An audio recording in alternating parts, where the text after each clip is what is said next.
Keď sa starodávna múdrosť stretne s vedou, objavíme jedno naozaj silné bylinné tonikum. Sú staré lieky len povery? Alebo je za tým aj veda? Poďme to zistiť.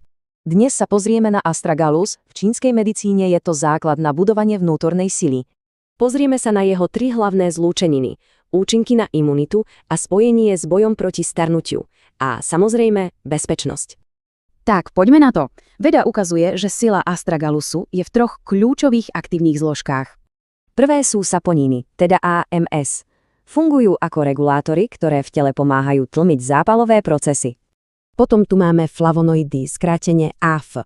Sú to silné antioxidanty, ktoré chránia bunky. A do tretice polysacharidy, APS. Práve tie sú spájané s aktivitou proti starnutiu. A čo je na tom najdôležitejšie? Tieto 3 zložky spolupracujú, no každá má svoju hlavnú úlohu. Dobre, takže ako toto všetko spolu posilňuje imunitu? Poďme sa na to pozrieť bližšie. Výskumy potvrdzujú, že zlepšuje funkciu imunitných buniek a dokonca môže podporiť účinok vakcín. A čo tie reči o boji proti starnutiu? Presne tu prichádzajú na scénu polysacharidy. Výskum to spája s podporou antioxidantov, ochranou buniek a dokonca s predĺžením zdravého života v laboratóriu. Ale pozor, to, že je niečo prírodné, neznamená, že je to bezpečné pre úplne každého.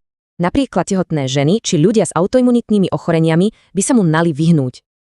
Ako hovoria odborníci, prírodné produkty nie sú automaticky bezpečné. Vždy záleží aj na dávkovaní. Cesta tejto byliny z dávnej histórie až do moderného laboratória, to je fascinujúce spojenie tradície a vedy.